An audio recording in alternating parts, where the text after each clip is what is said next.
What's up, everyone? This is the BumCast. I am your host, HBIC, the head bum in charge, along with Baloney, the Southside bum, and Dougie Fresh. And we got just 3 more weeks of that intro, and then we're going to get rid of the Bears intro. Like, I almost want to just. We could get rid of it early. We're punting on the season. We're over it. I mean, it's 8 losses in a row now, guys. I mean, or 10. Right? Sorry, I'm like. No, it's 8. 10 losses in the. No. Oh yeah. Oh, see, This is my brain's broken already. You know what? We're all broken. You got here first. I'm gonna go back to our normal spots. I think that messed us up. Yeah.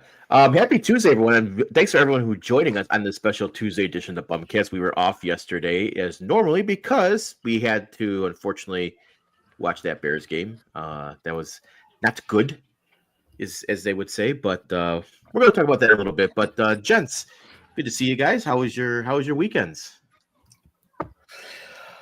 Weekend was okay. Started off with a bang on Friday. Had my work party, which spilled out into an after party. After party. Yeah, and then it was had some plans Saturday night that got canceled due to work. So work treated me and then mistreated me. So weekend was okay. It do be like that. Yeah. But I do have a new hangover cure. All right. Hold on a second. Okay. You've been teasing this hangover cure for the better part of a week now. You said, I'm going to try it.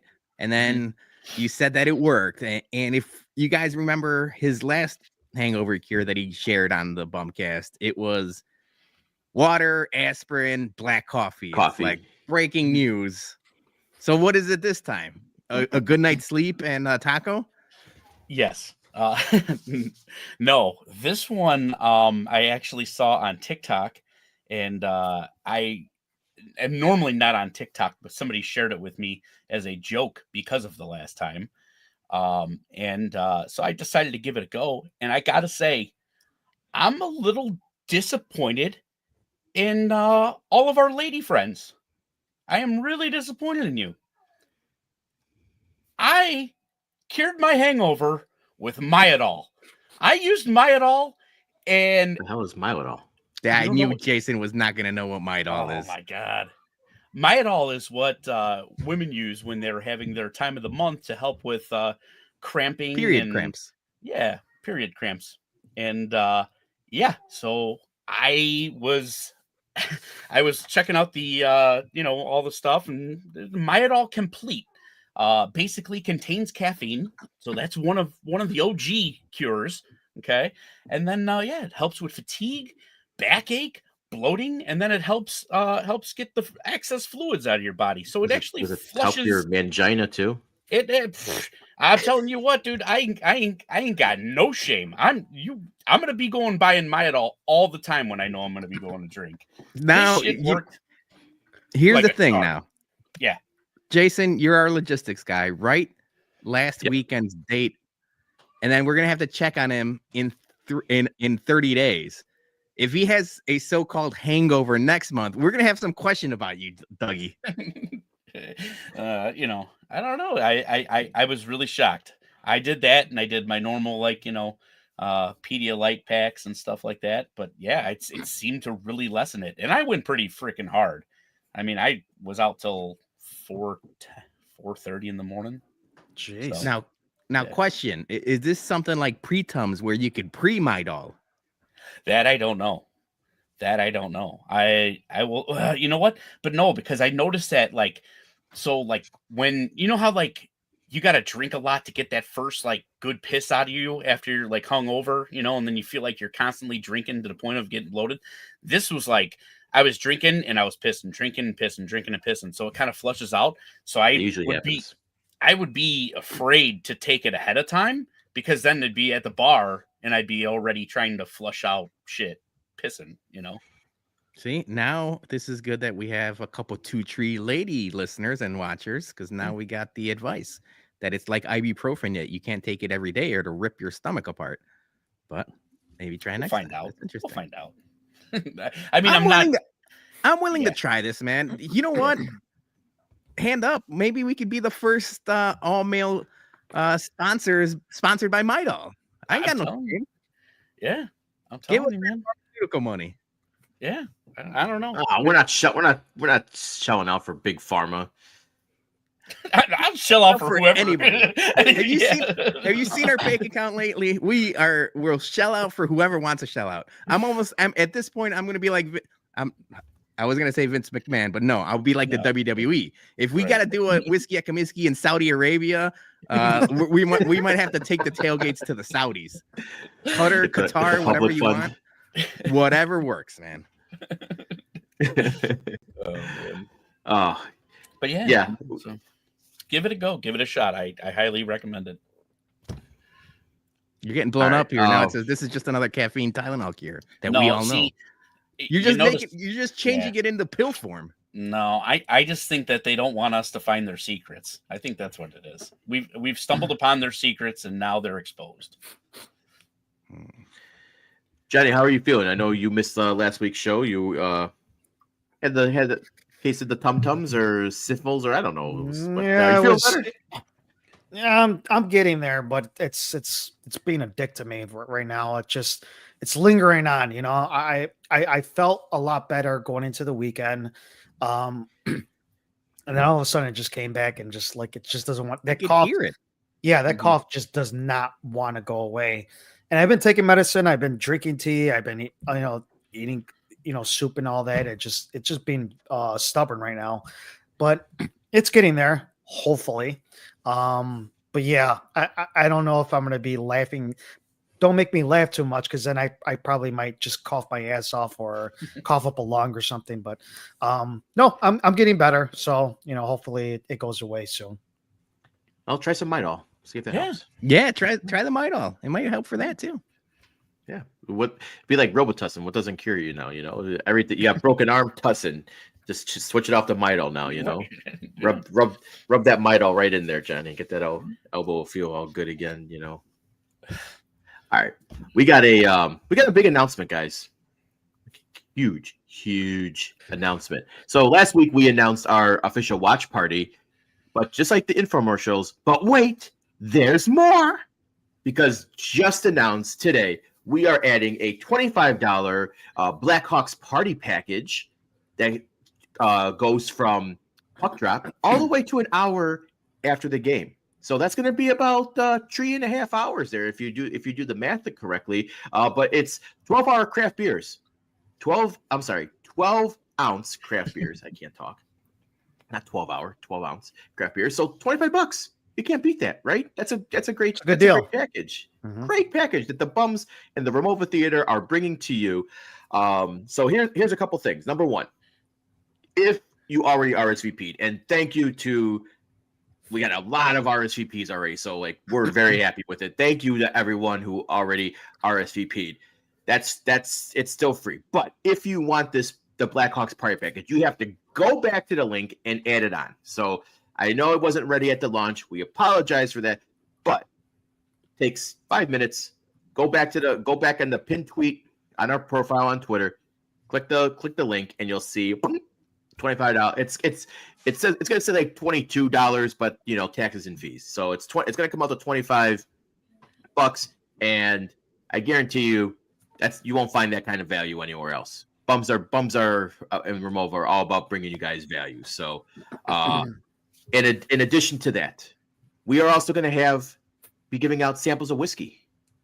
So we're going to I'm not going to announce it just yet, but we are going to have a whiskey vendor come in, and they're going to be pouring some samples for you guys as well. So you get some beer, you get some whiskey.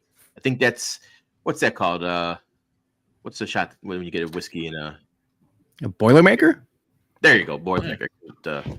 So yeah, you can be doing Boilermakers all night long, and of course our Blackhawks drinking rules, which will be in effect.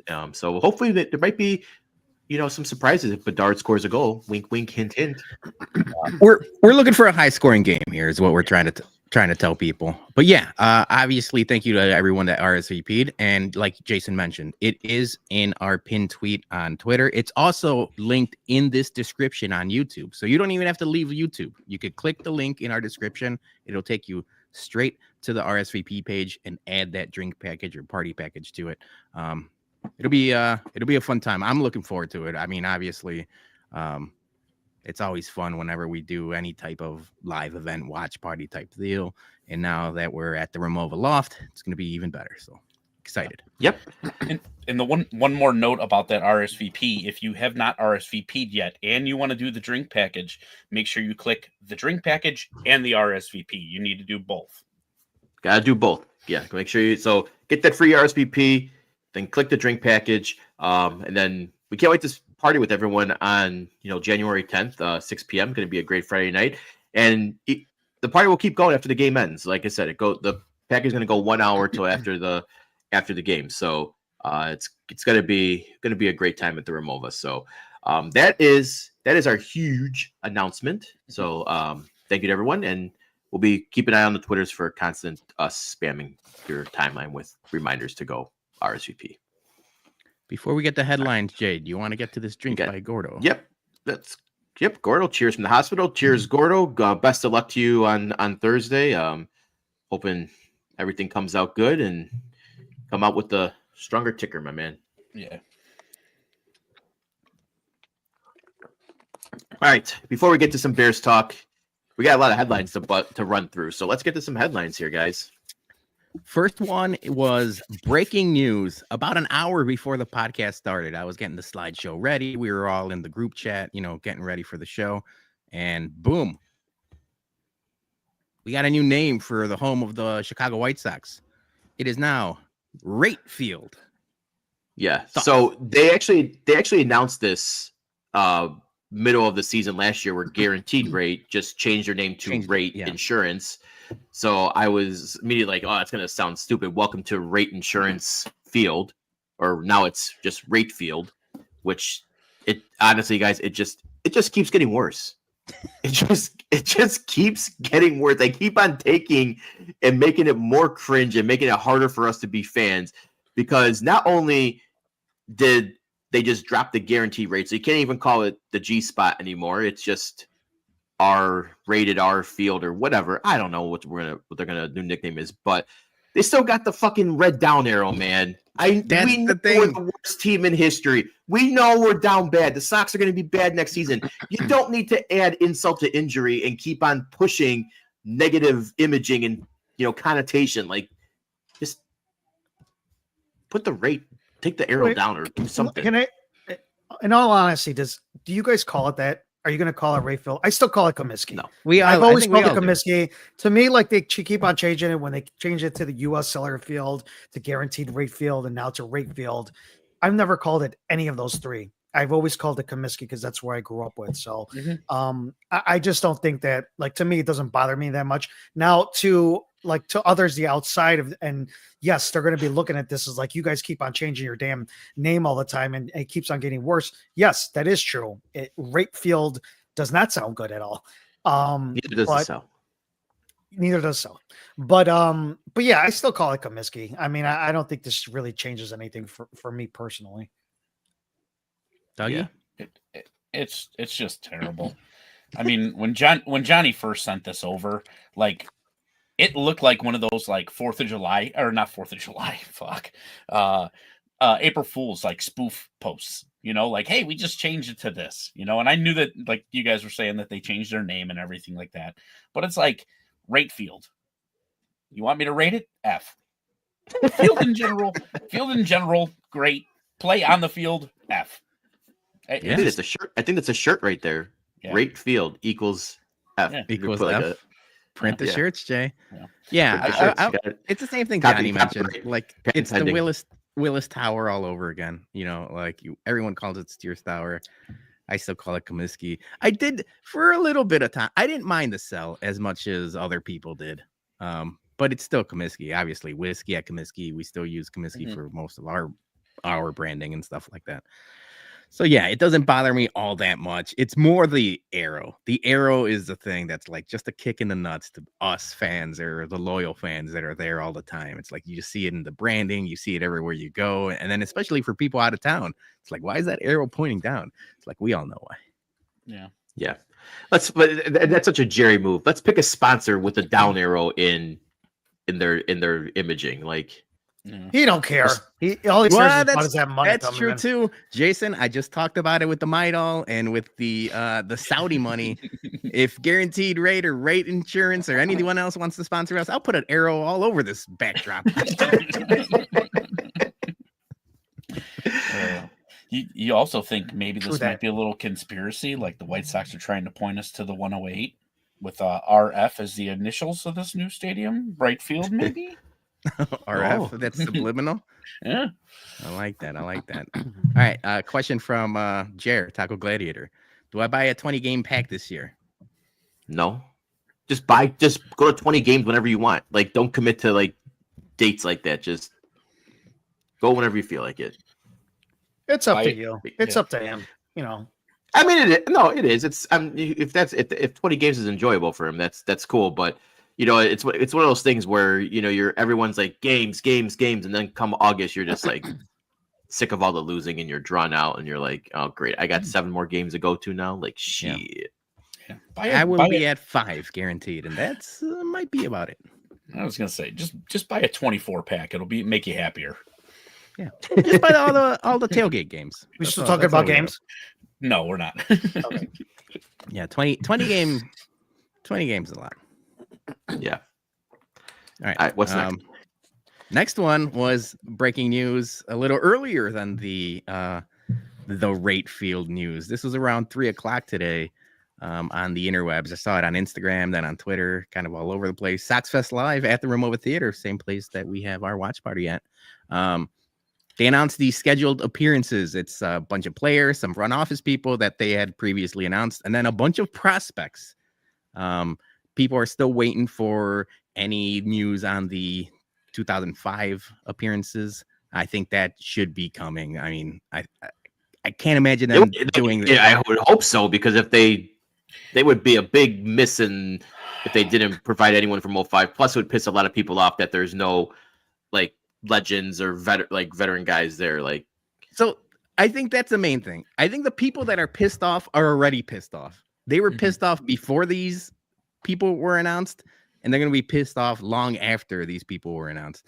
To the general Joe Q public, I didn't think this moved the needle at all. Like, I'm excited about Sox Fest Live for different reasons. I said it's like just something to do in the dead of winter where you're with like-minded people cheering for the same thing. It's the same thing as like 108 Day does, or the 108 guys do with their thing. It's just something to do in the dead of winter.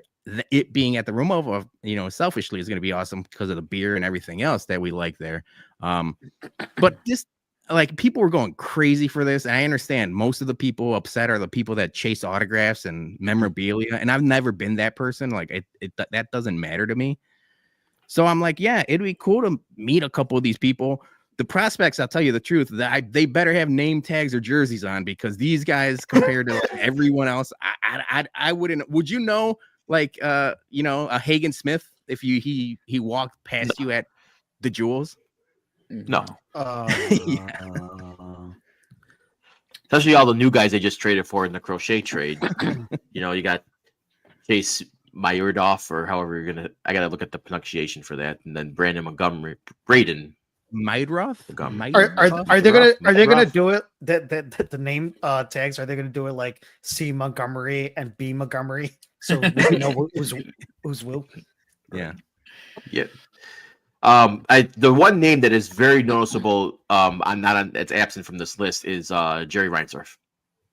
I was really, really hoping that he would have been there so we could ask him all the hard questions if they do the Q&A panel this year, this year again, or next year. But yeah, Jerry, man, just I wish. Yeah, you get that one, huh?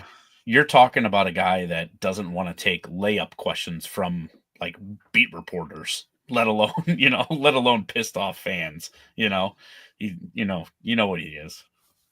I mean, at that point, he's worried about the tomatoes being thrown at him because people will be come packing heat. Yeah, and not like at the I want to say that ahead of time, not like in guaranteed rate field or from the right now with actual heat from bullets from. Yeah, he might get Luigi. I'm talking about. I'm talking. Yeah, no. Whoa, we're talking tomatoes, people. The two names that people were, obviously Jason, Jerry, they would never announce that ever.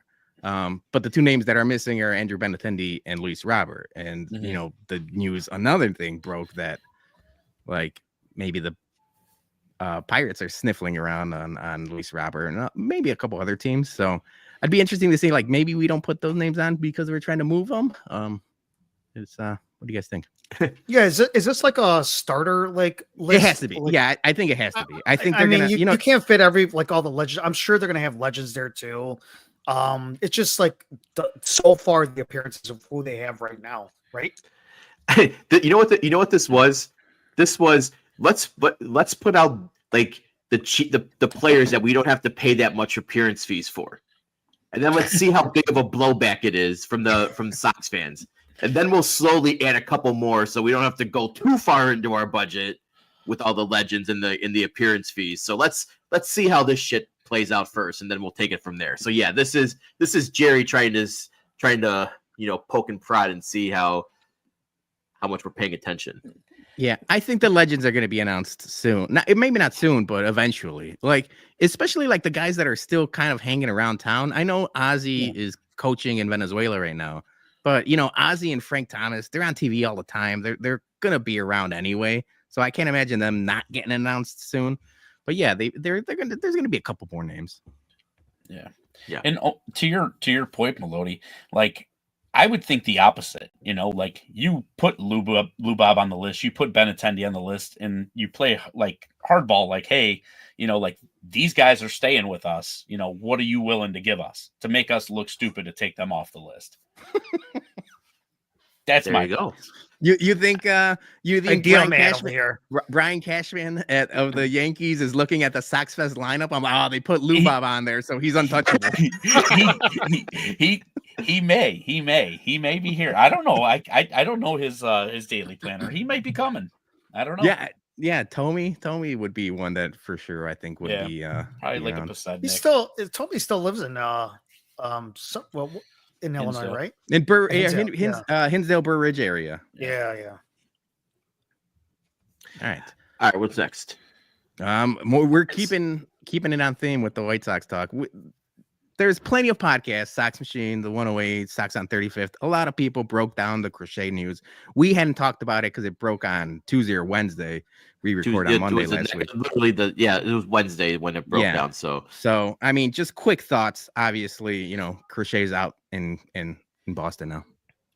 Yeah, I think obviously it seems like a much better deal, you know, like this time around. Like I feel like last year when Chris Getz was doing stuff, it was, you know, he was trying to learn on the fly and everything. And this trade seems better in my opinion.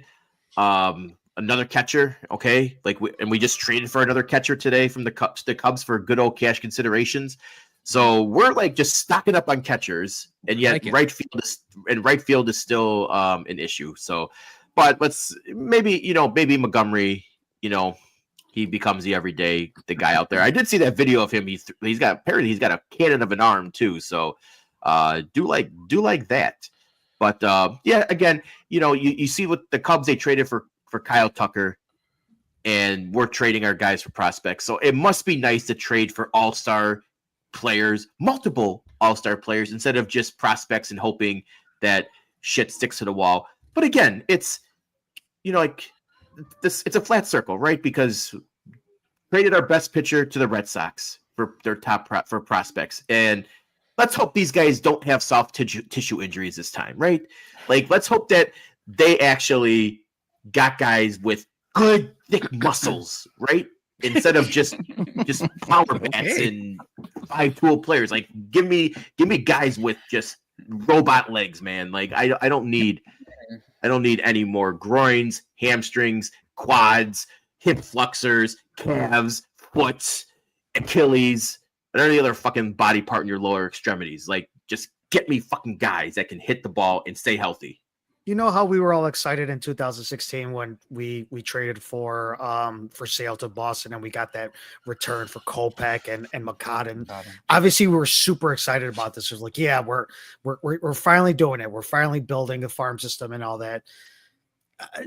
I didn't feel that this time around. Like, I'm sure these guys are good prospects, and you know, now we have our farm system's a little bit better than what it was before. But it didn't move the needle for me. It didn't move anything for me where I'm just like, I'm so excited, because that excitement that I had prior to it, you know, when we thought we were gonna, you know, that first or what are we on, a third rebuild here? But Infinity rebuild. Infinity rebuild. I'm not excited. Were you guys excited at all that we got what we got back? Or, I mean, what was your guys feeling about this?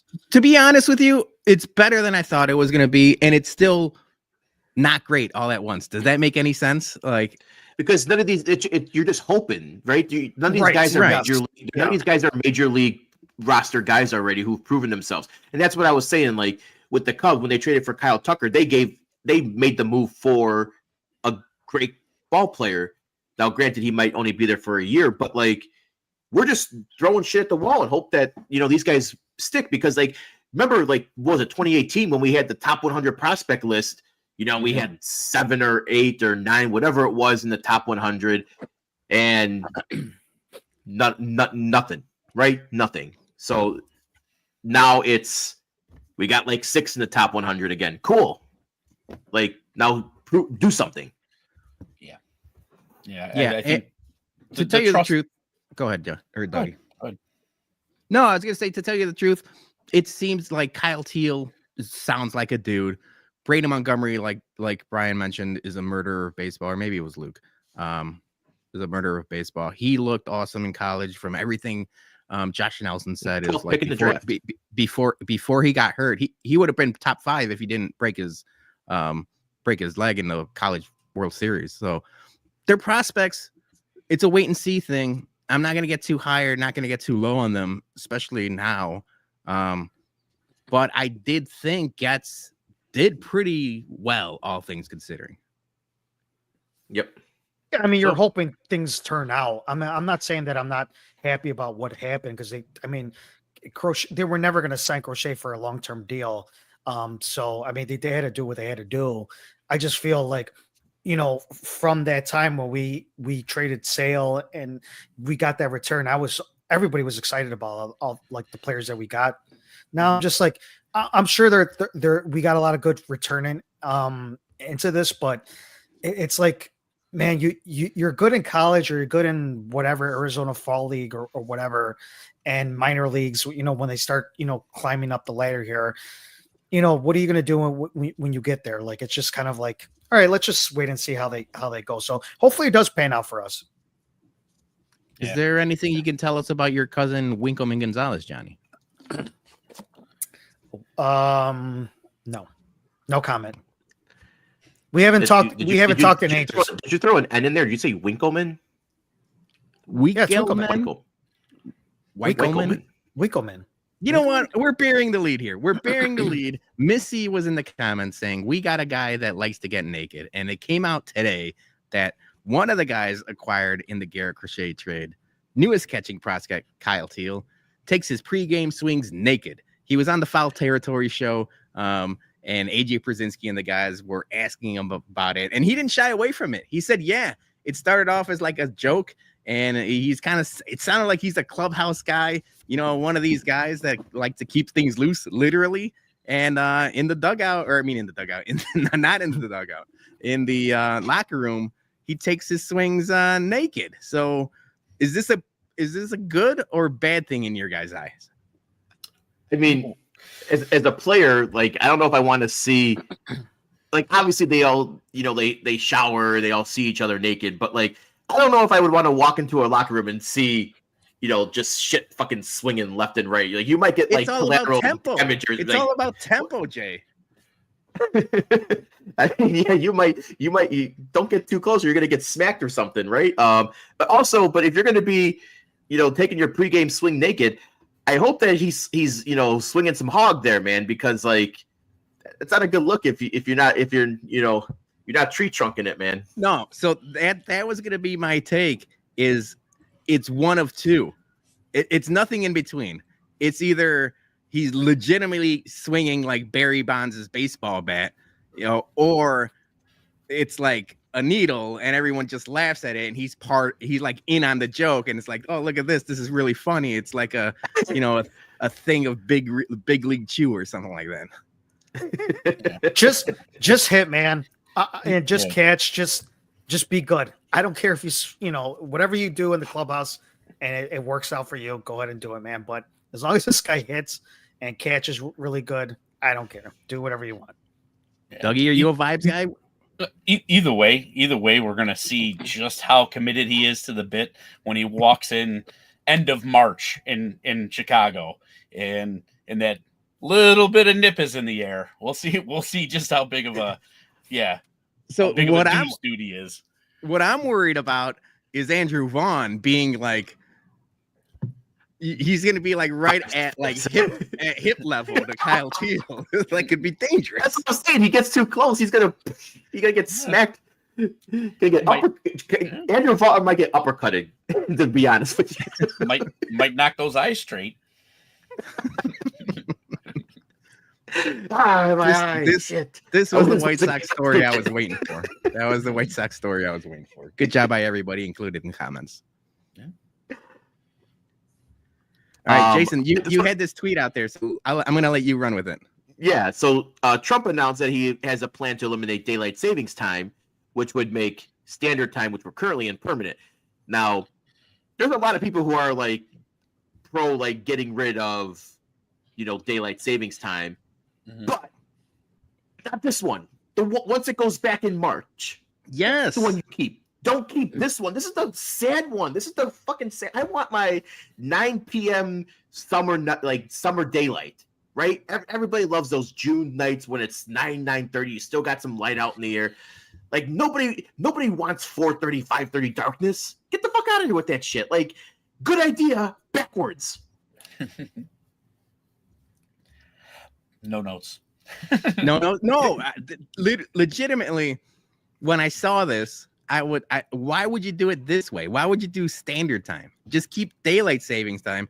Dude, farmers in the Midwest are going to go nuts.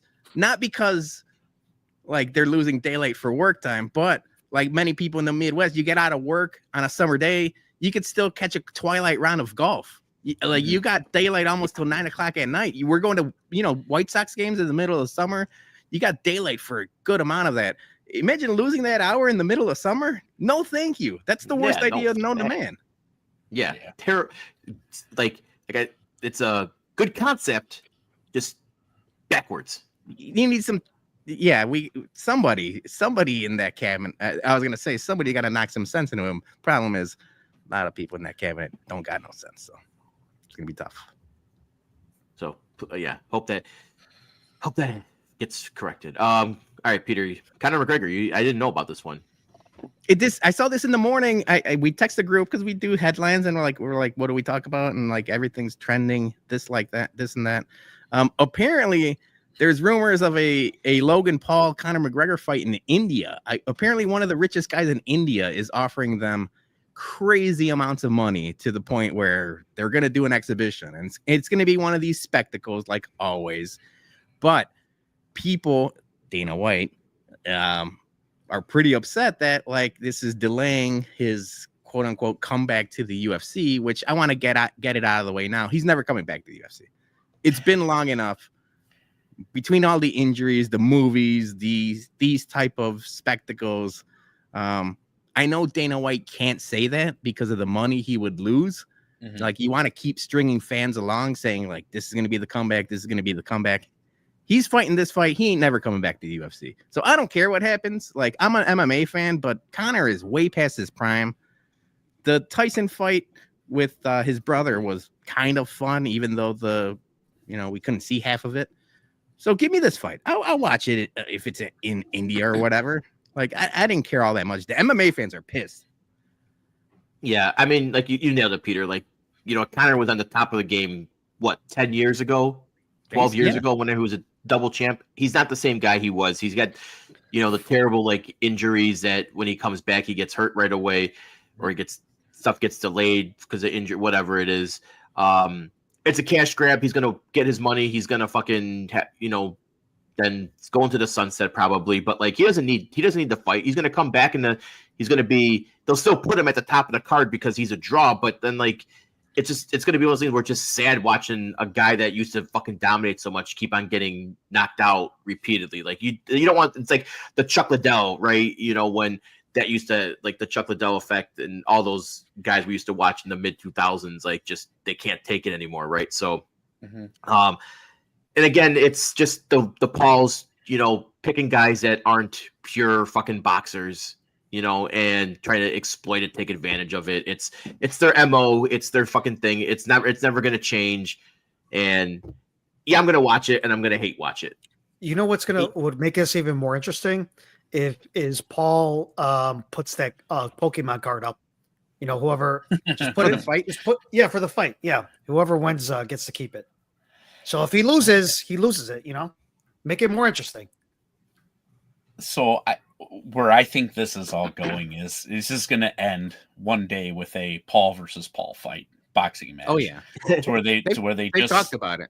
Yeah, to where they both just get a big ass cash grab, and whoever wins is whoever wins, and then they can go on. I mean, Logan Paul just said that like he wanted to step away from WWE for good because he wanted to go raise his kid, and then 2 days later this pops up.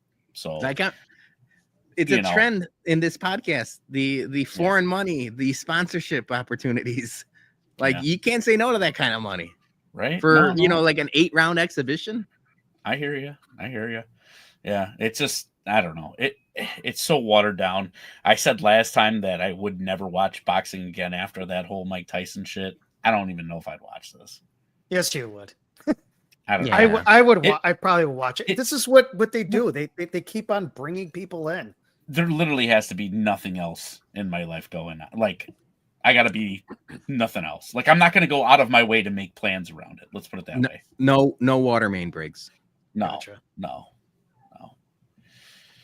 All right, last one, Peter. Right, we got a couple more. This one broke and this one's specifically for you, Jay. You are the Taco Bell king of the podcast. Chicken nuggets are coming to Taco Bell nationwide for a limited time this Thursday. Dipping sauces include Hidden Valley Fire Ranch, bell sauce, and jalapeno honey mustard. So my question to you, Jay, you are the Taco Bell connoisseur of the group, but this is for the general audience too. You go to Taco Bell. Are you really ordering chicken nuggets at Taco Bell?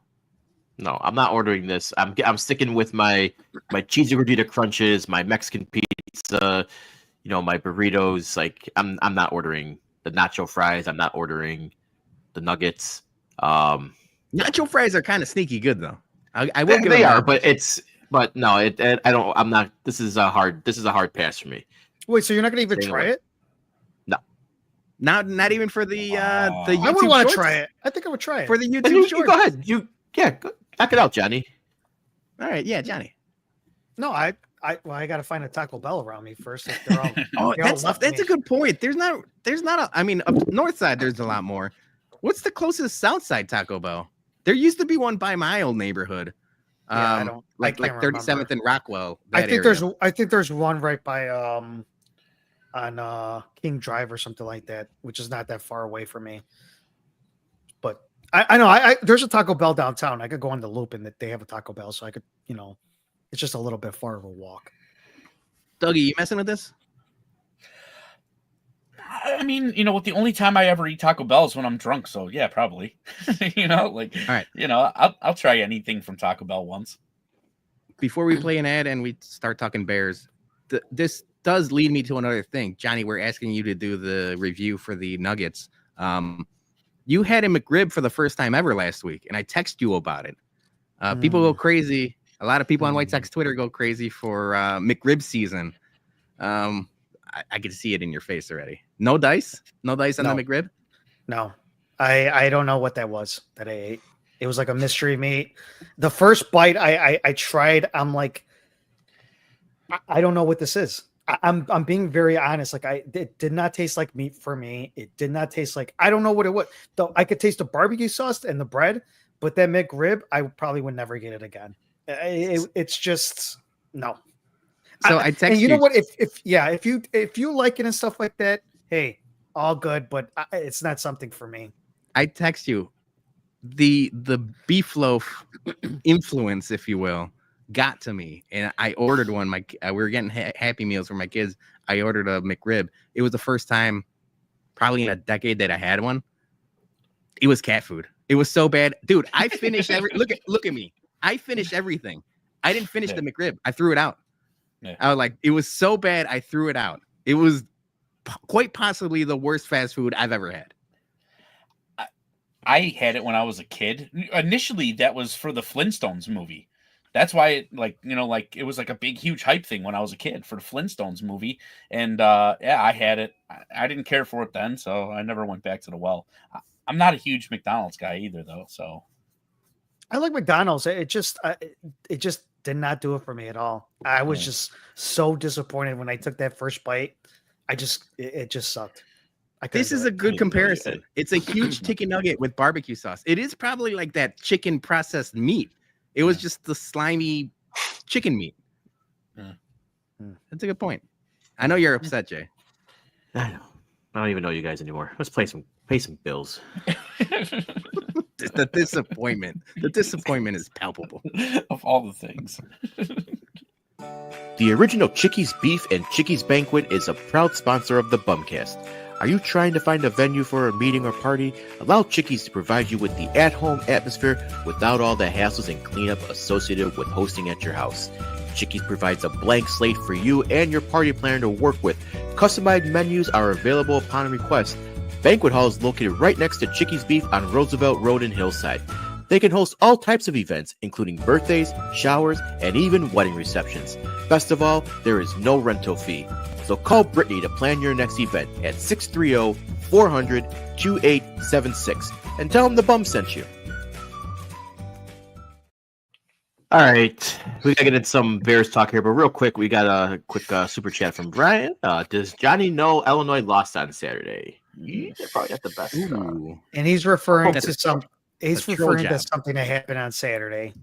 So I was wearing my Illini hoodie, and some guy passed by me in the bathroom. He was wearing a Purdue hoodie, and he came by and he was like, at first, a lot of us heard that I thought he said something like mean to me. Like he was like saying like, man, what that's a sucky loss or terrible loss. But he was like, he said tough loss. So I heard what he said, and I didn't like when he came back out of the bathroom. I was going to say something, but I was like, you know what? He didn't say anything to me like really bad. So I just left it be, and it is what it is. But other people heard and thought that he was just joking around with me.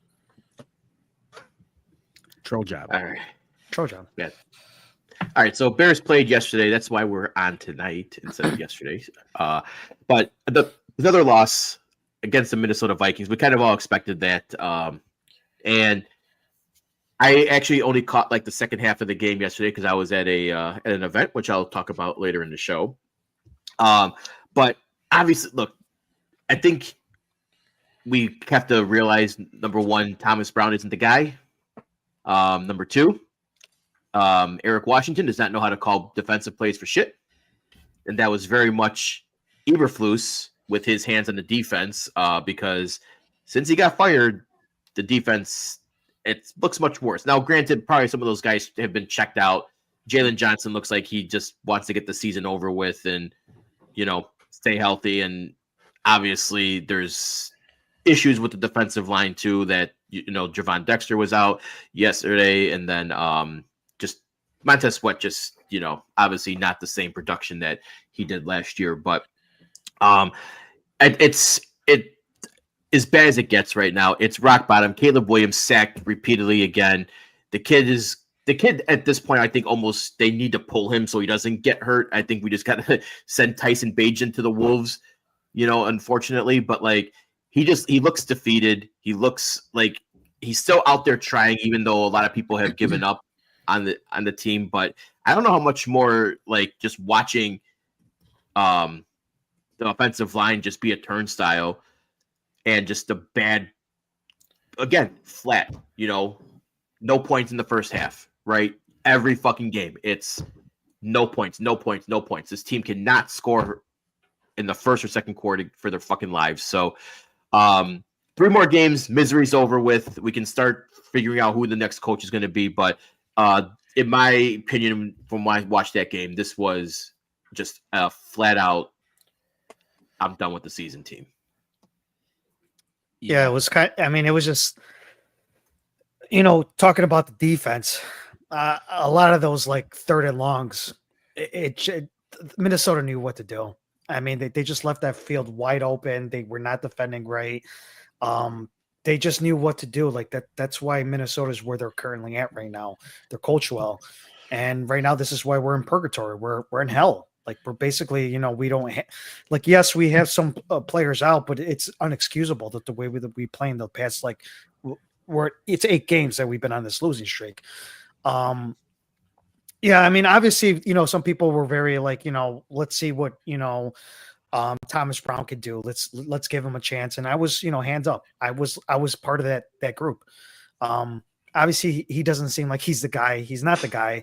And now, with all these like rumors with Vrabel and Johnson, and obviously the Bills and the Lions played. That was kind of like a set, like maybe like a see who would you want more, and obviously the Bills, won against the Lions. Take it as that who you want still from the whatever coach you want on that one, but yeah, I mean everybody's checked out. Players are checked out. Caleb is just constantly getting sacked all the time. A lot of it, is on the offensive line, but a lot of it's because he holds onto the ball, as much as well too. So it's kind of like it's on both ends here. But yeah, that was rough. I mean, that was another rough game. That San Francisco game, I was bad. I thought that they were going to at least put up a fight in this particular game. But it's just the same old shit over and over again, and it doesn't get any better. We got the Lions coming up next, and we got like I said, I don't think we're going to win a game. For the rest of the season, it doesn't seem like we're just going to win anything at all. Yeah. To Jason's point, I would be totally okay with shutting Caleb down the rest of the season. you would say, at this point in the season, you'd say, hey, you want to get him as many game reps and scenarios as possible. But this is just not good scenarios. This is just, like you guys said, going to get him hurt, and I don't want to see that, especially now when we're playing for nothing. I don't care about playing for spoiler. I don't care about any of that. And trust me, I've got tickets to the Seahawks game. I would love to see a good game. I'd love to see it, but I would more like to see my future quarterback not get pummeled every single game, and I know that we say this every single week, but I am so sick and tired of watching him get smacked and then watch him crawl to his knees and get up on his own. I don't understand 100%. why are our guys not picking him up? You just dropped the ball. This on you. Go pick the dude up. At least show him you give a shit. Like when you don't go over there and help the guy up, that's just like saying like, I did this on purpose. You get up yourself. That's total dog shit. That's like, I learned that shit in high school. You mess up, go pick up your guy. But that's just the one part. I have some other stuff I want to talk about, but Peter, why don't you get your you nailed it. out? You nailed it. And we got people in the comments, or Donnie in the comments saying, basically echoing what you said, Jason and Dougie. You don't want the David Carr syndrome, Yeah. Like if you sit him with a ghost injury for weeks. The problem with that is the optics of it, the optics of him getting set. And the fact is, while a lot of this has to do with the offensive line and, Karam Amagachi this week, but it's everyone. We can pick and choose someone each week on the offensive line, if not multiple guys that just have stinker of games.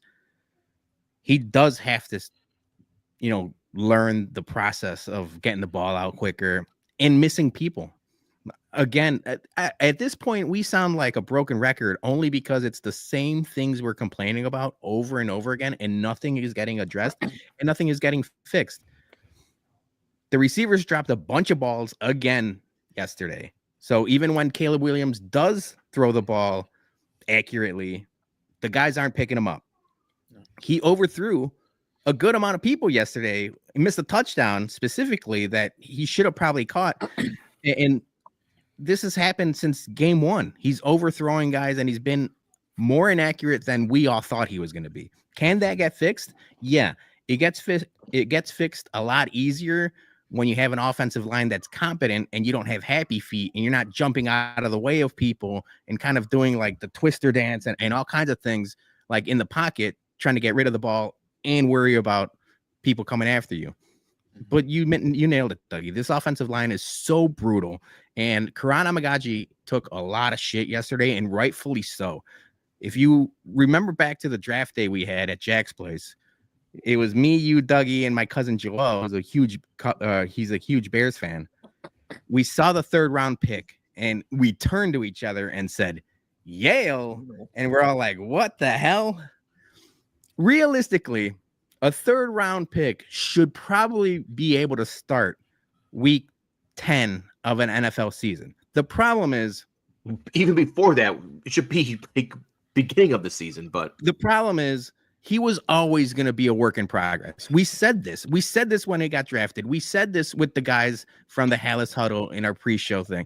He was always going to be the guy that 2-3 years from now is maybe a piece. Like, is it fair that like he got thrown into the wolves? Probably not. And you got to figure it out on the fly. And he didn't. He just flat out didn't. He looked terrible. But this is more of an indictment to Ryan Poles specifically and the guys, the veteran guys that can't beat Karan Amagaji for a job. Like, who is it that you like? Actually, I have him right now, but it's Larry Borum. Larry Borum, who's we've known has been a bum for a long time, and Matt Pryor. You're telling me Larry Borum and Matt Pryor, you can't beat Karan Amagaji, a rookie from Yale, for a starting job? Bums, all of them. So yeah, it's more of an indictment on Ryan Poles than anybody, because we've asked him to revamp this offensive line, and we knew that was going to be a problem. And he had that cocky ass quote in the beginning of the season that said, We like where the depth is, and it's the deepest the offensive line has ever been. And that can't be further from the truth. The other thing that you mentioned, Johnny, I looked at the game, and while the offense can't do shit, and they really look bad every first half, like from the game one to yesterday, it was still 13-0 at halftime. The thing that stood out is the coaching. It again sounds like a broken record, but the way the Vikings, talent-wise, you look at those rosters, you look at the guys playing, especially in the first half when it was 13-0 and it was kind of close. You can't tell me they're more talented than the Bears. They're just better coached. They're more disciplined. They know what to do, and their play calls are better, and their defensive schemes are better. And obviously, like the defensive coordinator for the Vikings has talked about, he's probably going to get a head coach this year. Brian Flores is going to probably be a head coach sometime soon. He's a much better coach than our coach. Their head coach, much better than our head coach. That's where it is, man. That's where the difference in all of these games has lied, whether it's Matt Eberflus or now Thomas Brown. Like, it's the little things. I'm not mad that they went for it on 4th and 1. I like that they went for it. It's the play calls and it's the execution. It's man on man and it's figuring it out. And the other thing is like I mentioned before, it's like you have 3 really good head coaches in the NFC North, and they're not going to anywhere anytime soon. So you're gonna have to figure it out this year ASAP. Also, like Doug Kramer. What the fuck are we doing? Did we not learn anything? You know what? From the fucking shit with Shane Waldron. What are we doing, man? Like, just stop with the fucking cuteness. You're not good enough to be cute. Keep it fucking simple, stupids. Yeah. Wait, Well, but honestly, that goes to coaching. It's not that's what I was being gonna a say, fullback. yeah. He's a fullback. He does well when it's Roshan Johnson as a running back and running behind Doug Kramer. Doug Kramer. That's a mental mistake that goes to him and it goes to coaching. Somebody has to be in his ear. Hey, make sure you report eligible. It's a simple thing. It's high school, it's college shit. It's not anything that he's bad at football. He could block. He's a big motherfucker that runs, 3 feet in front of you and he moves people out of the way. And then he was asked to do. The problem is he just didn't report eligible.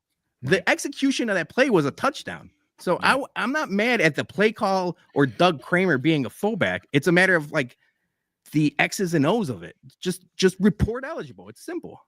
Yeah.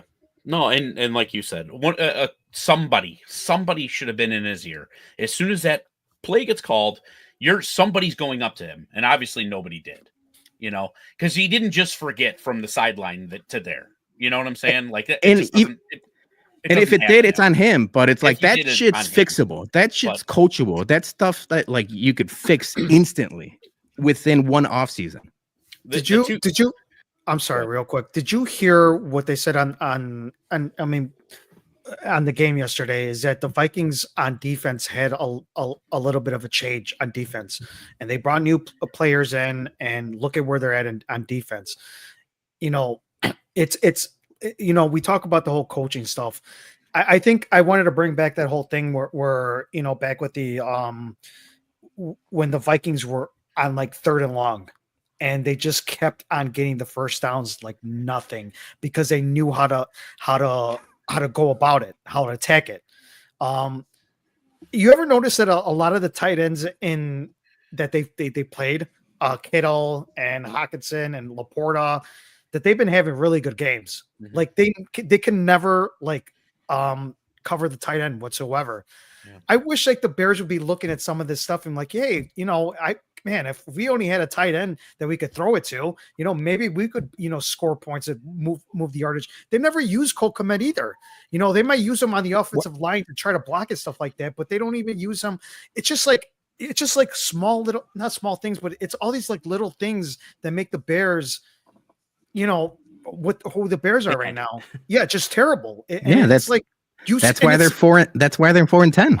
And you see like some of this small like stuff, and like I'm not a coach. I've never like played football whatsoever, but it's like stuff is like common sense type of things where it's just like, what the fuck are you doing? Like that you can't like see or change that or just like adjust that into second half. Like, how can we not score in the first half? Like, it's just, I still doesn't, I don't understand it.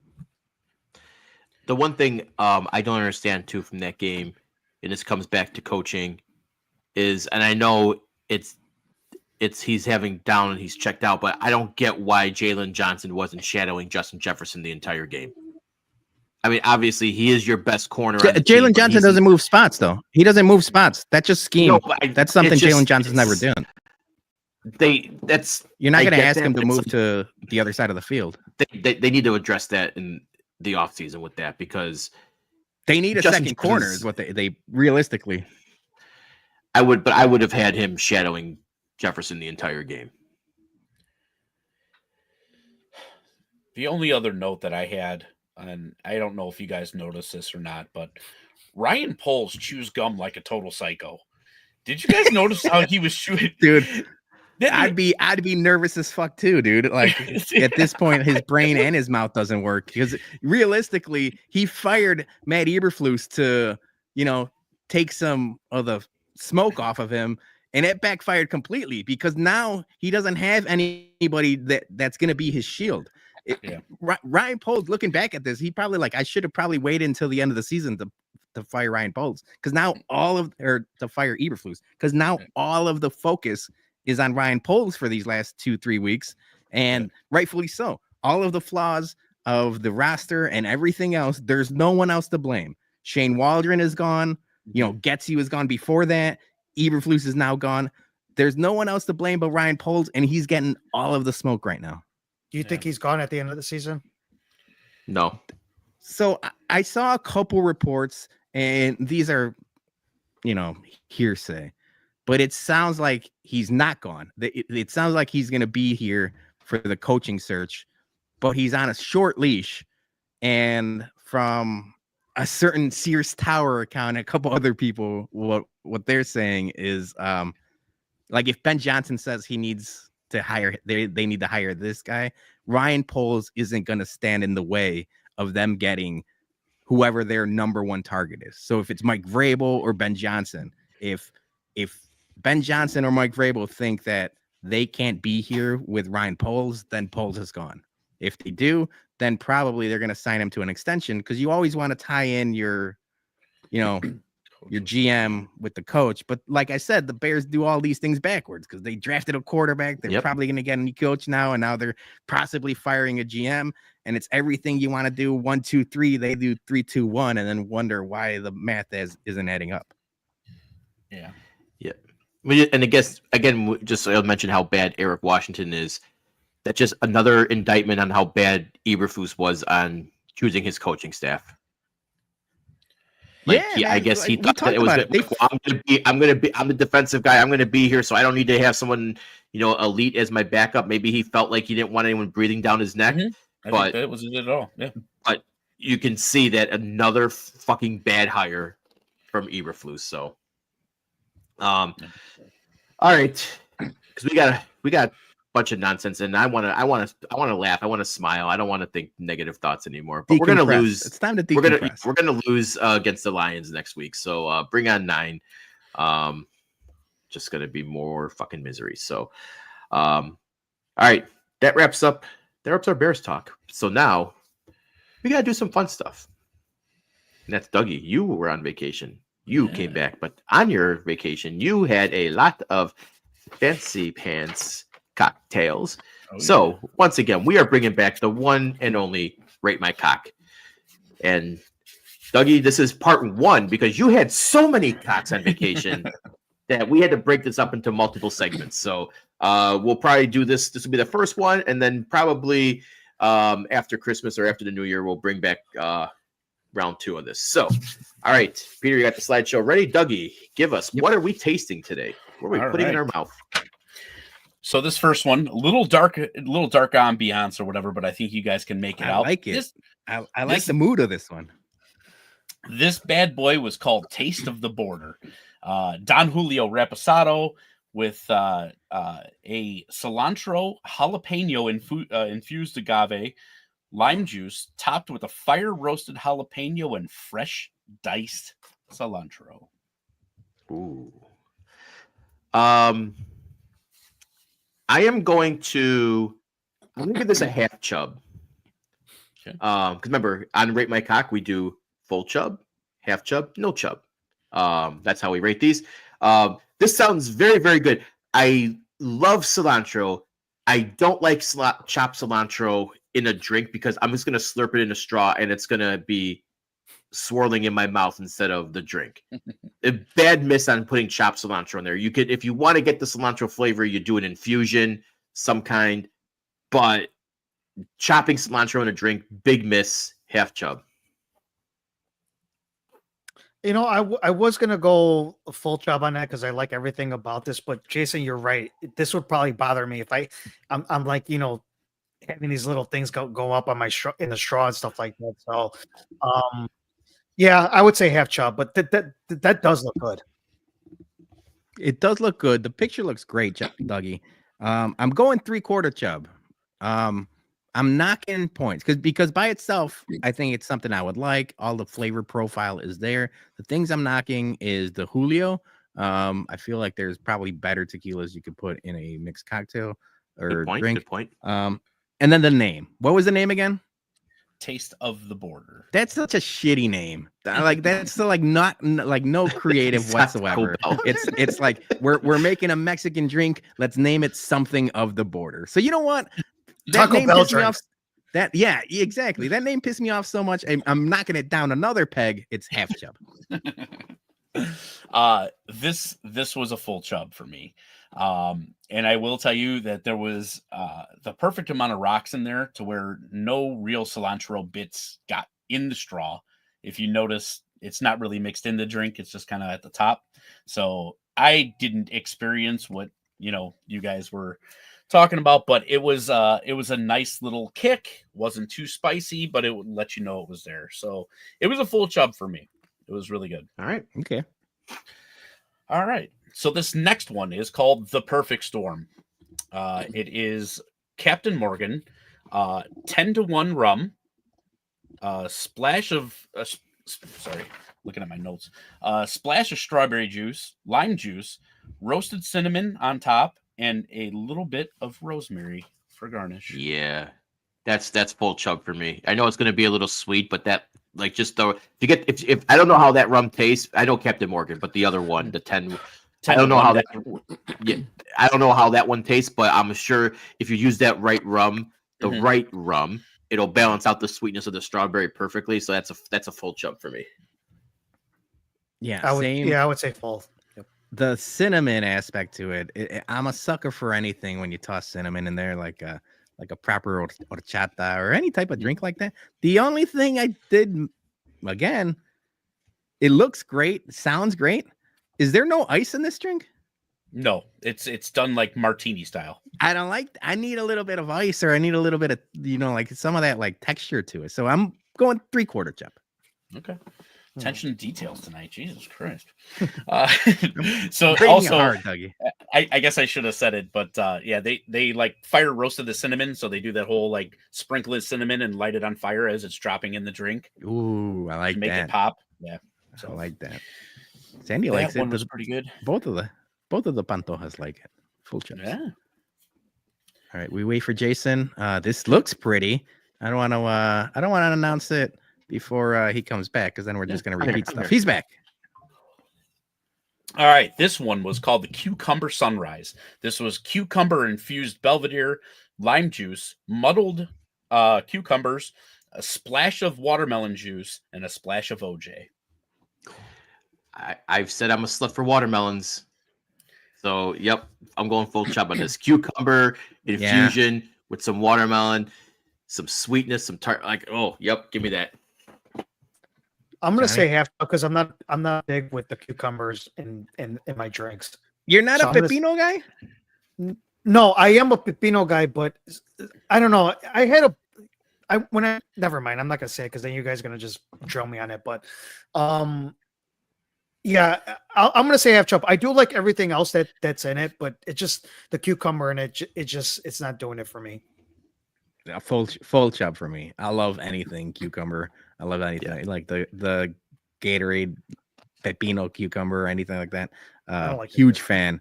So yeah, sign me up. So this one, I'm only going to give it a 3/4 chub, and it's only because I could only get this drink after 5 o'clock.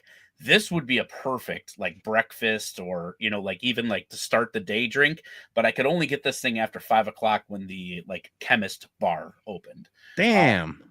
But otherwise, other than that, it was lights out. It was really good. Dougie, Yeah, Joey. Joey has a great comment. It needs some tahini on that.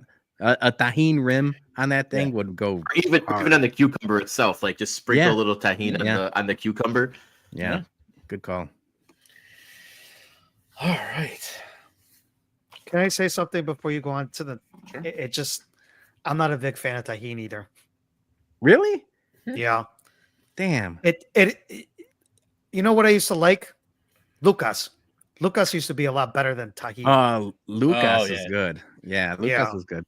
But Lucas doesn't go on like drinks or it's not like a side. Well, nobody think about it. Just like nobody think about the whole thing with the hot sauce and the Doritos up until some guy like. All right, you know what? We're giving you homework. We gave you homework to do the Taco Bell chicken nugget review. I'm gonna need you to do like a Lucas inspired drink. Maybe Jason could help you with it, but we need a cocktail. We need a Lucas cocktail. You know what? I haven't seen Lucas in a long time. I don't even know. Nah, you gotta go to the Mexican stores. Stop shopping at Mariano's. No, I shop at Mariano's and Aldi. No, You're not gonna find shut the Lucas fuck there. up. There's a Mexican place that's down by the street by my mom that I go over there for carnitas. So shut up. So I have not seen it in a while. Have you seen Lucas? Yeah. I'll find you some Lucas. I haven't seen Lucas in a long time. I used to love Lucas.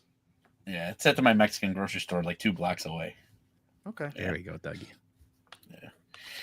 All right. So this one is called the Mango 305. So this is plantain 3-star rum, mango liqueur, muddled mangoes, lime juice, lemon juice, and a splash of club soda, topped with a candied mango. This is no chub for me. The presentation looks bad. And mango, I don't mind mango, but that just seems like overtly too mango-y and too sweet for me. I'm going no chub on this. This would probably be one if I saw on the menu I'd definitely stay away from. This was by the pool too, so I would say full chub. I like mango a lot. Yeah, I'm going half chub. Same reason. I like mango. I fucks with mango. Again, sneaky tahini and lime go great with mango, like cut up mango. It's like a nice little treat. But them, like Jason mentioned, that might just be a way too sweet. So half chub. Yeah, this was a half chub. It wasn't overly sweet. It was, mango heavy, but yes, it could have used like a salt or a tahini, to really make those flavors pop. So yeah, it was a half chub. And like I said, that was by the pool. So, you get what you can get by the pool, I guess. Yeah, I do like that, Jason. You mentioned the presentation. That's not the best looking one of all of them. Right. Ooh, this looks nice. All right, so this thing is called the Pim's Cup. So this was at a bar, Pim's Cup.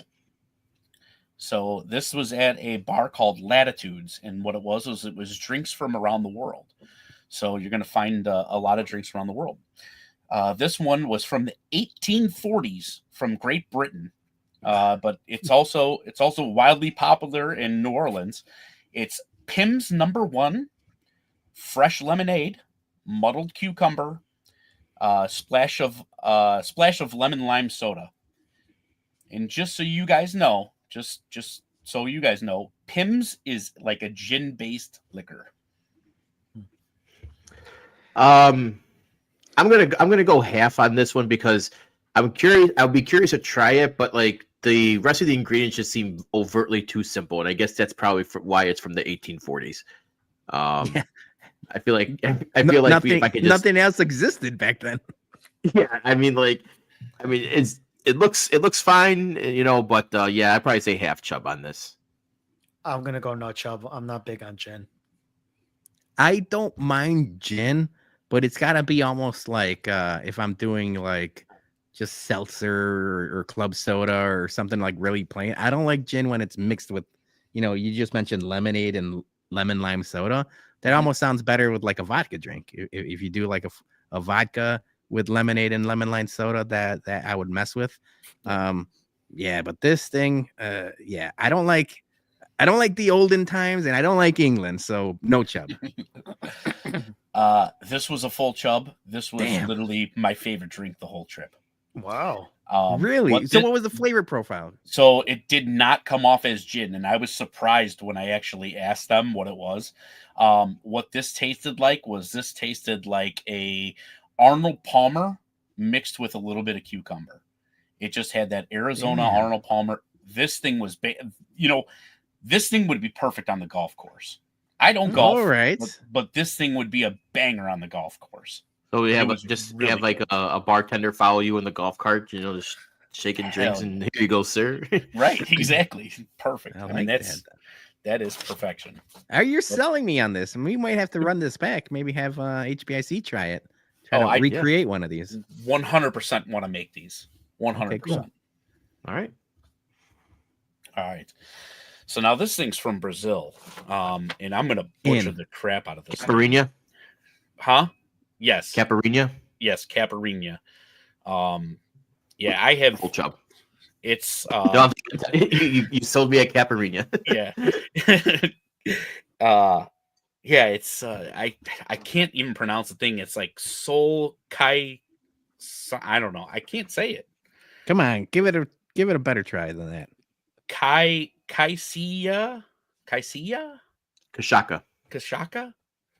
Okay. Yeah, I guess it is Kashaka. Yeah, it's basically Kashaka, lime juice, and sugar, and that's like kind of like a rum like liqueur. Yeah, it's the national drink of Brazil. Yep. Caipirinha. It's amazing. It's done right. They used the right Kashaka on there, which is a sugar cane rum. It's awesome drink. So yeah, full chub on all these. Can I complain about something though?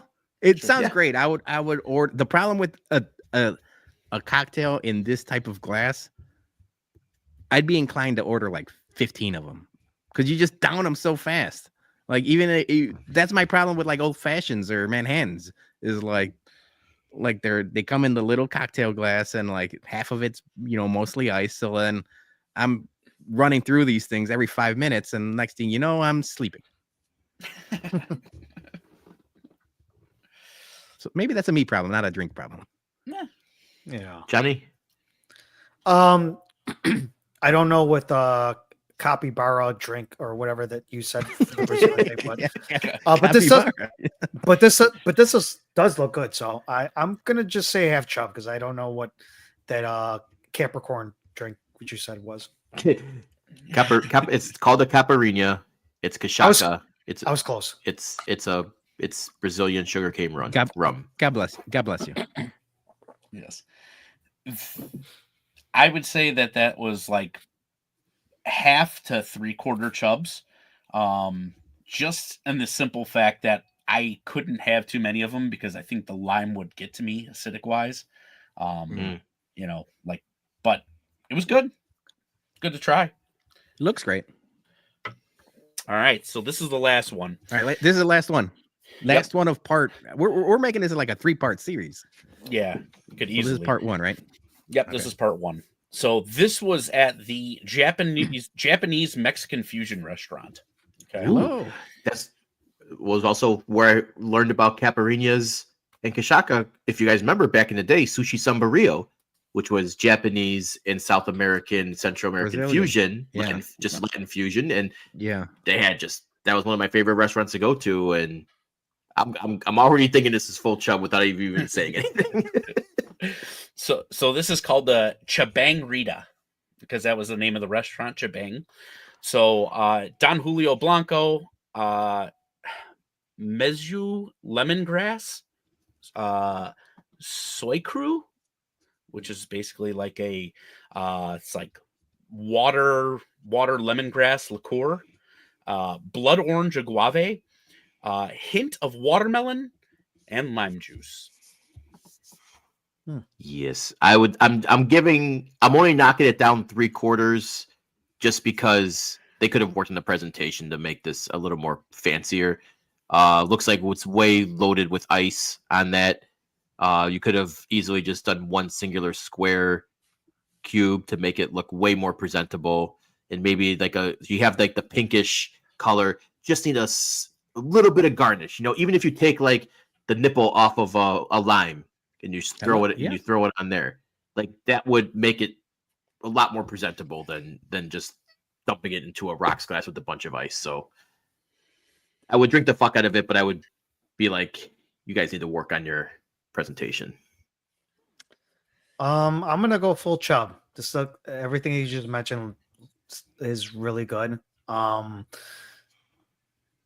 The presentation to me is, I mean, as long as it tastes good to me, like I'm not gonna like complain about it too much. But I understand what you're saying, Jason, as well too. It just if you're at a what was it? You said Japanese Mexican fusion restaurant. Yeah. You do want to show the presentation, so I get that on that part. But I'm gonna say full chub on this. I'm gonna nitpick it a little bit like Jason did, and I'm going back to the name. I understand it's a Japanese Mexican fusion restaurant, but just because you're making a drink in a Mexican inspired, you don't have to call it a chabangrita. Nothing about this is a margarita. Not that's just lazy. That's just lazy trying to name it something. Half chub. This was a full chub. This thing was delicious. I imagine. Yeah, it was really. I imagine. Also, I want to do a whole segment. I want to do a whole segment where Dougie just pronounces like Japanese flavors and ingredients. Dude, it's like I even tried putting like pronunciations on this shit. And I'm like, I don't know. I'm over hey, here. Dougie, like, at least you're trying. You heard like I'm on the couch or whatever, and Madison's like, "What language are they saying?" Because I'm hitting like Google Translate, trying to spare myself. Nah, didn't work. You tried. I appreciate the effort. Yeah. All right, that's part one of Dougie's Around the World Cocks. He's taking them all, so sharing the wealth. All right, guys, it's almost time to close the show with our favorite segment. It's what we're known for, right? So it's time to bum some people. I think he's a bum. I think he's an absolute bum. You call me a bum? My man, I take that with pride, with honor, that I'm a bum. I'm the king of the bums, baby! Because you're training like a damn bum, you know that?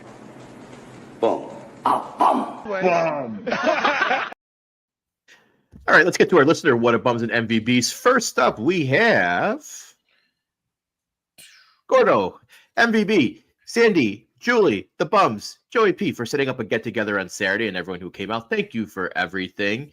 Thank you, Gordo, and, it was great hanging out, and, just like I said earlier in the show, hope everything goes well this week, and praying for you, and Godspeed, my friend. Bum of the week, Dougie's job. Yeah, Dougie, unfortunately, you had to miss the event because you haven't replaced all the pipes yet. Soon all the pipes will be in Illinois will be replaced, and you might have a job at that point, but unfortunately, it caught up with you. MVP part 2, the fried bologna sandwich I had to celebrate my fantasy. Oh, Peter, that seems like a jab at you. This guy is incessant. You would think this guy has bigger things to worry about than a dumb fantasy league with like people that weren't even trying half the time. But no, this guy is incessant. Like, worry about something else, Gordo. He must have texted me 1,000,000 times this weekend, and I said, yeah. If I wasn't a better person, I probably would have tripped them down those steps. But I'm not. I didn't think about it. Gordo, don't ever change. Don't ever change. He just texted me out of the blue to say Sarah's team is better. I'm like, yeah, no shit. That's why she's in the play. He stirs the pot, man. This guy. Yeah. See, worry about your health, man. Worry about your health, not about my shit. Got other things to worry about. I lost to Gordo this weekend. I was like also, on an 8-game winning streak, and then I lost. One more Gordo note, Peter, because you took the picture and you posted it. The beard's gone. He's Yeah, that was unrecognizable now. breaking news. I told him he looks 15 years younger. So he's freshly shaven by doctor's orders, but he said he's not growing it back. He said it was a 5-year run and he's not growing it back. So you guys will get to see him soon enough. Sans beard. Yep. All right. Oh, and we got that. And again, as mentioned, his surgery is this week. So anyone who would like to continue donating, please, scan that Venmo code or DM us, and we'll send you his Zelle information. But he's got triple, maybe quadruple. They won't know until they open them up. And that sounds horrible saying that, but they won't know until they go in how bad it is. So anything you can do to help out would be great. Jeff Bartlett, MVB. Gordo, you got this. It's going to be strong. That's right.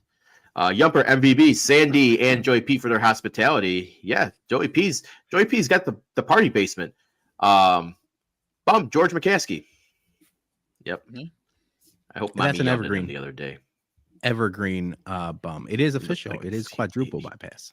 Ooh, that's not good. He looked like a stupid idiot with the red suit on yesterday. Oh man, I wish I would have clipped that picture just so we could post it right now. He does look like an idiot.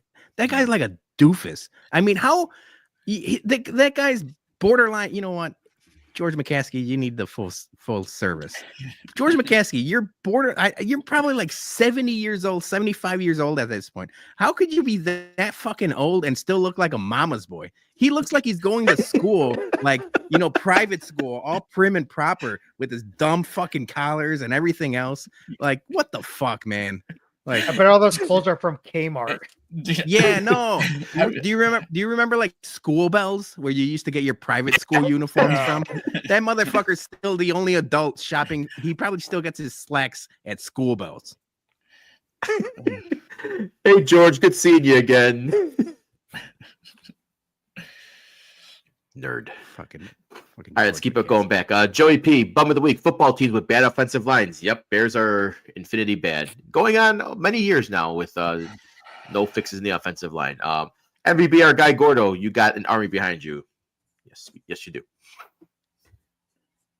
Ken Reyes, bum of the week. Football analysts, quote unquote, on FS1 for not just bad Bears takes, but everything else too. Yeah, FS1 is just like the, I don't know, bad take central, meathead central. Like let's just do like what do they call it? Trigger posts, or you fell for the bait, like a bait post. Like I feel like that's all they do is those kind of posts. 100%. I think FS1 fell off big time as soon as like they lost a lot of like sports programming coverage, like of the major sports. But then also like, NFL Network started doing their own morning show and like an afternoon show and things like that. And FS1, man, I don't even know how I would imagine they're barely hanging on. Who's watching that?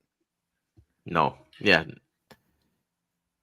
No. And his MVBs is us and everybody tuning in tonight. Well, thank you. And also, after this, go watch some Bourbon YouTube videos too. Yeah. And also watch Bums in the Bleachers if you're a Cubs fan. Yeah, we're gonna get to that. I think Prez is in this in a little bit. Yeah. King Ass, bum of the week. Drunk people heckling comedians and ruining the show. Yeah, that sucks, man. You never want that when you got someone yelling and ruining a good time, especially when you pay a good money for tickets. And it's nice if the comedian can like give it back to him, be like, and shut him up. But sometimes you have to just throw the fuckers out. So, MVB, comedians who handle it with grace and roast the shit out of them for trying it. Yeah. I was actually talking with King Ass tonight about that when I saw that comment come through. Unfortunately, it's just only going to get worse because all these comedians right now, and I don't know if it's just my feed or my algorithm, but that is what a ton of comedians are doing now. Crowd work. It's just all crowd work. And yeah, I hate it. Yeah. And it's just, I mean, don't get me wrong. Like the shit that they post is probably the best of the best, and it's funny, like that stuff's funny, but like, that there's a ton of misses and there's a ton of like crap that like is ruining shows, and it's only going to get worse because that's all people are seeing right now with these shorts. Yeah, the shorts, the Instagram reels, the TikToks. It's easy for a comedian or so-called comedian to just might as well just do crowd work and have it all filmed and then just cut it up into different things. But like, Right. you know, the best of the best are doing sets. Like you're working on your set and you're honing a craft. And you're right, Dougie. It's like a lot of that is getting lost in the shuffle. Or maybe it's us being old man yells at cloud and we don't like how these young kids are doing it. But it's definitely like you notice it a lot more on social media. And at this point, it's not even like it's not a comedy session. It's just a roast session. It's just a guy with a microphone trying to pick at the crowd and then maybe the crowd picking back at it. But like you mentioned, it only gets worse because people in the crowd think that they're part of the show when it shouldn't be. If you're going to see, you know, Chappelle or any one of these, like, you know, big name comics, I don't need Joe Schmo trying to be part of the show. Right. Yeah. Well, it's funny. I went to go see Sebastian Maniscalco, you know, last month, and it was funny. Like right towards the end of his set, like a couples like walked in. They were like super late, and they had like front row seats, and he just roasted the hell out of them. And that show is supposed to be showing up on Hulu, and I have to make sure I watch it when it does because I want to see if that interaction of the fans showing up late is actually going to make it. But yeah, and also if you want to see a good comedian, Anthony Jeselnik's new special is out on Netflix, and the way he delivers his dry one-liners is just some of the best. Check it out. All right, Missy, I saved this bum from last Monday because it was too late to submit. Bum, he pooped, didn't even tell staff. Ask Johnny. There is a new egregious thing happening in the gym every day. It makes you question your fellow man. Someone pooped in the bathroom or something like that, right, Johnny? No, she sent it to me. Tanning room. Yeah. So what happened was, and this happened at another gym. It happened at 7 a.m. in the trash can, which has no bag in it. It's one of those small metal office trash cans for paper. The worker screamed, threw the whole thing out, and used the cameras to track down the guy. Cool. Damn. So- A 7 a.m. poop? It 7 wasn't a.m. even like poop. a late night incident? Oh no, this was an early poop. Banned, blacklisted, shamed, doxxed, whatever you got to do. Yeah. In the tanning room, huh? Would that be called roasting one? Ah! Good one, Dougie. Damn. 7 in the morning. MVP, old lady foot massagers. Yeah, there was a picture of that, but I didn't clip it. But yeah, the old lady foot massagers. Looks comfy. Mm-hmm. Luke, MVP, Pop-Tart Bowl trophy and bowl season. I did not see the picture of that, but I'm sure It's a working Pop-Tart toaster with a football. Yeah. Oh, that's awesome. Okay, that's pretty pretty dope. cool. Bum school shooters. Yeah, another one happened. Fucking just horrible shit. You gotta stop. They gotta stop that shit. Finally, Mailman Jack, MVP, Mid-America Orthopedics in Payless Hills. My wife took a spill, and the urgent care facilities are top notch. She was patched up, and we were back home enjoying Pepple's sub at lunchtime. I mean, that's a nice reward for going to urgent care. You can't go wrong with Pepple's. Hey, Pepple's, we'll take some sponsor money. Come on.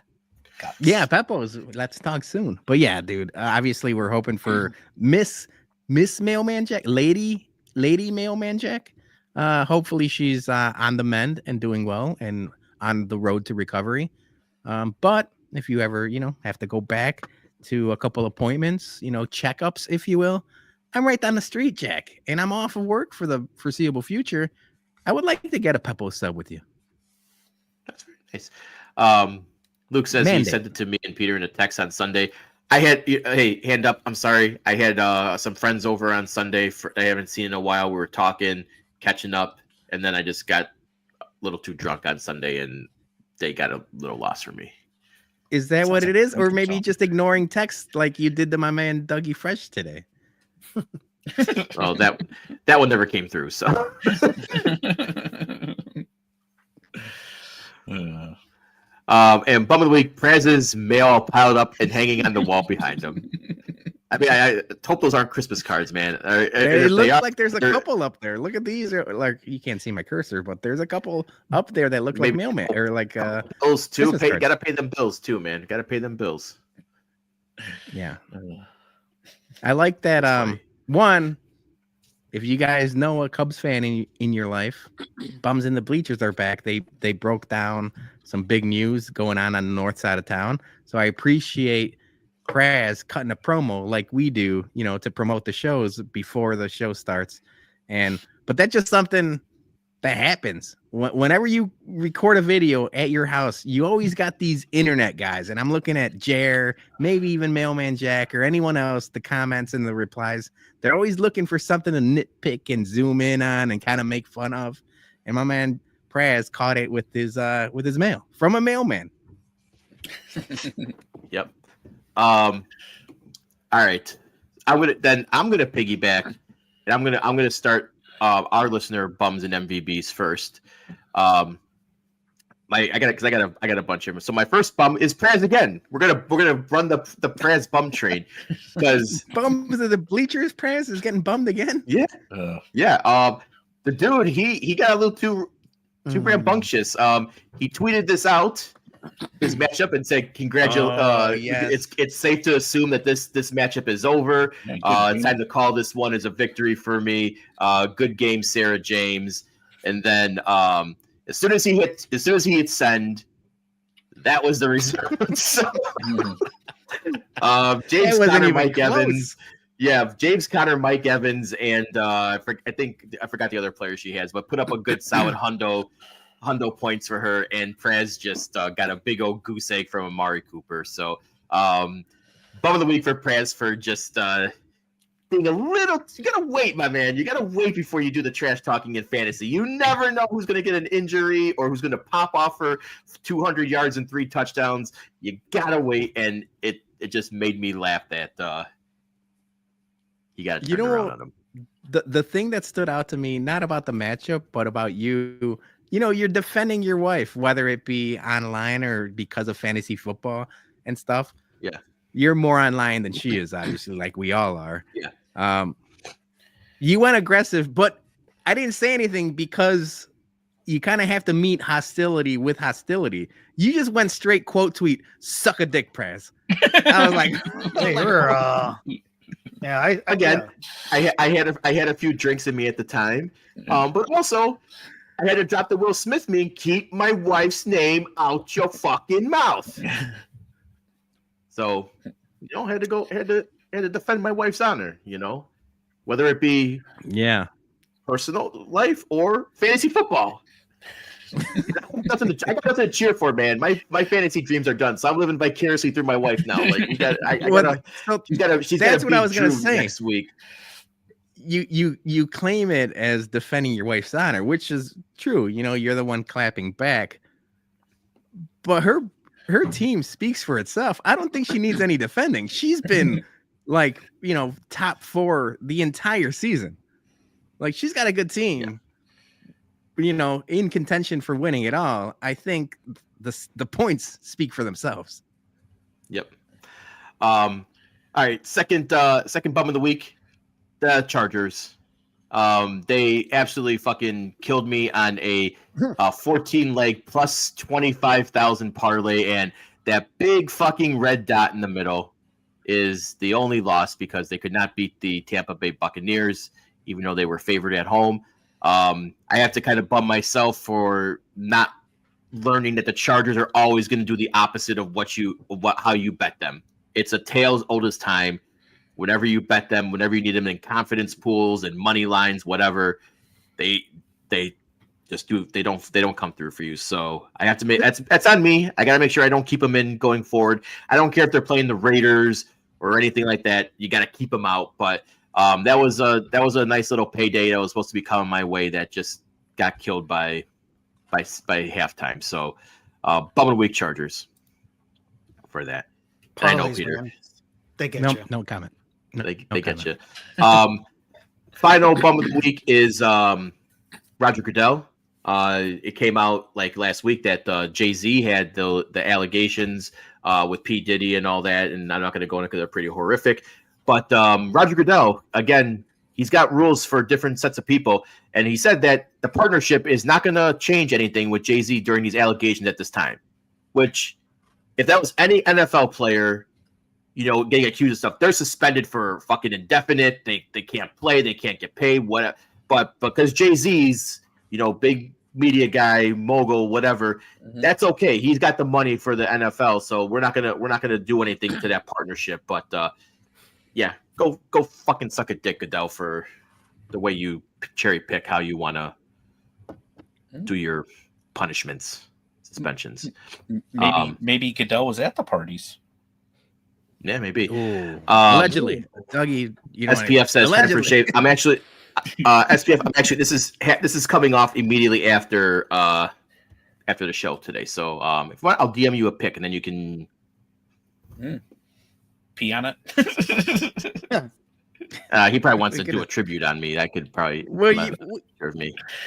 We talked about Gordo shaving earlier, and we talked about it when we saw him. I was like, he probably could have shaved that beard and put in a plaque. Someone would have bought it. Maybe you guys combine your hair and do some sort of a science experiment. Yeah. What? I don't know. I got one MVP. No. I got one MVP, back-to-back MVP. It's Michters and our friend Raven, who works with them. They put on a great event. It was a Christmas mixer, a merry mixer. We got invited, and me and the wife went, and just at the Hawksmoor. It's a new steakhouse, which is actually the old Michael Jordan's restaurant / old LaSalle Power Company bar. But it's an upscale. Okay. It's an upscale steakhouse now. Great food, great cocktails from Michters. I posted some pictures on our Instagram about like the spreads and some of the past apps and everything. Just a great little Monday night out. And it helped distract from half that Bears game. So that was terrible to watch anyway. So but yes, thank you to Raven and Michters for the invite, and the hospitality was great. So yeah, check that place out. Yeah. Johnny, you're up. All right. I'm gonna I got two what a bum. So since I wasn't here last week, and this was kind of like a last week type of thing, but it's Brett Favre and Mark Gastineau. Obviously, I think a lot of us seen the video of Brett Favre trying to shake Gastineau's hand, and Gastineau got real pissed at him because he was like, that sack record should have still been mine, blah blah blah blah. Like, and he was like, for a minute, it looked like a wrestling promo because it's like, I'm gonna get my sack, like I'm gonna get my sack back. I'm like, dude, you guys are retired. Like, how are you gonna change the records? Now, the reason why, we all know Brett Favre's, shady ass press and stuff like that. He's no saint. He's the bad. Mark Gastineau is no saint either. He was bad dude. He was a dirty player. And Boomer Esiason went on and talked about this, saying that how he can't stand the guy. He was a dirty guy. He was a cheap shot son of a bitch. Like, he was just not a good player as well, too. So, so for that, both of them, you guys are both bums to me, regardless. So, with that being said, my second bum is this cold that I've been having. It's been a lingering cold for me. I can't get rid of this cough for some reason. And hopefully I'm feeling a little bit better. I have been feeling a little bit better lately, but thing is just like does not want to go. So fuck you, cold. Now my bum. Now my MVP is my daughter. So you guys had the happy hour on Friday. I was at her taekwondo. She had a breaking boards. It was the first time that she was breaking boards, and she did it on the first try. And the teacher was all like, he's like, wow, this is great. There were some kids that, that couldn't do it, that was having a hard time the first time, but she did it right away. So she gave me part of the board. I was all happy and stuff like that. And then when we got to the parking lot, we were saying all our goodbyes and stuff like that. She was like, Dad, can you hold this up for a second again? And she broke my board. And I thought, I don't know if she's trying to, have a warning at me or something like that, or she was just trying to it was like a message or something. So, I mean, but I'm very proud of what she's done. doing that taekwondo. She really loves it. So I'm very proud of her for, doing this. I really wanted to shout out like a dad and say all these like, fuck yeah and stuff like that. But I held back because there's kids there. So I just had to say it in my head, but I'm very proud of her. So I love you, Avery, for doing that. That's awesome. All right. Peter, you're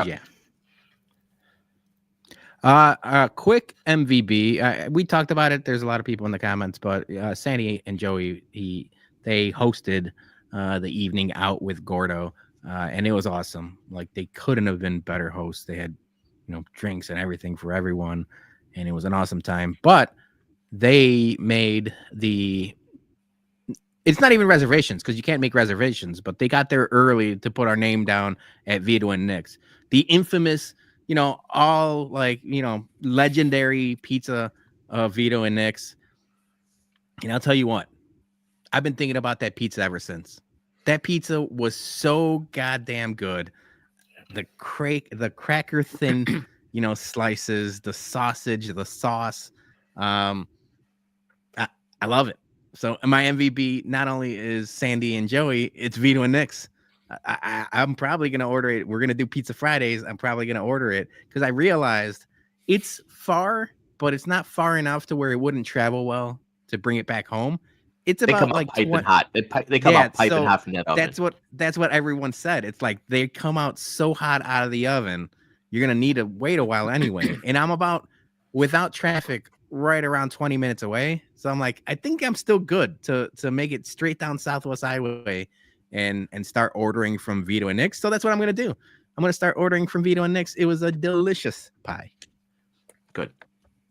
My bum. And like we mentioned, we're stat padding for the end of the year, but this probably should have happened a while ago, but we're doing it now. It's Elon Musk. It's Elon Musk and his X/Twitter machine or everything else. I'm not going to get into the horrors that is the For You page or any of the political things because I've seen RFK boxing a tennis ball like a million times on my feed, even though I don't give a fuck about any of that. But I am going to complain about Spotify not working with Twitter now. It's been a problem for like a week. I whenever I'm at work, I'm either listening to a podcast or listening to music. And then when I get some time, which is a lot nowadays, I open Twitter. Spotify's been shutting off every time I listen to Twitter, and I can't have it. If this is the case, it's not all the bullshit that happened within the last year. This might be my final straw to just move to Blue Sky completely. I need my Spotify. I need my apps working in conjunction. Now, wait, question for you. Do you have the volume on for videos that when they play the sound automatically plays? I've never changed any settings. I'm not a change settings because if you have like for videos on Twitter, if they have them actually muted, then when you're playing Spotify, it won't switch over. But it's never happened before. Like this is just an ongoing issue within the last week. It was never a thing. Yeah, maybe the default settings there's a little mute icon next to at the bottom right of a video. So maybe if you keep it muted, then when you go in there, your Spotify will keep playing. Either way, figure it out, Musk. It's also going to look good at the end of the year bum of the year graphic. Yeah. So bum of the week, Elon Musk. All right, Dougie, take us home. All right. Good night, SBF. So I have two bums. One, you know what? I hate to do it, and I was thinking about it last night. I gotta bum us. Why do we change off of Monday just to watch that shit Bears game? We should have never done that. I mean, honest to God, like our lives would have been so much better just doing the BumCast and possibly looking down at our phone, realizing that they were gonna suck, and we could have been a whole lot better as people. We could be with our families right now, but instead we ingested that Bears game. We're just as angry as we were last week, if not more. We need to be better. We need to be better with our decisions. So I'm bumming all of us. My second bum goes to work. Go ahead. No. Keep it rolling. For you, I was just thinking in my head. You probably made a good point. Mondays, stick to Mondays. Yeah. My bum of the week is work, obviously. In conjunction with that, my MVB is Gordo. It's been weighing on me that like I couldn't make it to that dinner and party and everything like that and get to see you before your big day coming up. And I just want to wish you the best and everything like that. I was looking forward to giving you a big old hug before everything. I didn't get that opportunity. So I just wanted to say, you got this. You have all the support of us. Now is your time to lean on us. And you need anything, you got to reach out to people and tell us what you need, because we're all going to be here for you. So go kick some ass and get a better heart, because you made a lot of fun of Peter, and that's pretty heartless. Well said, Dougie. Thank you. All right, that is our show.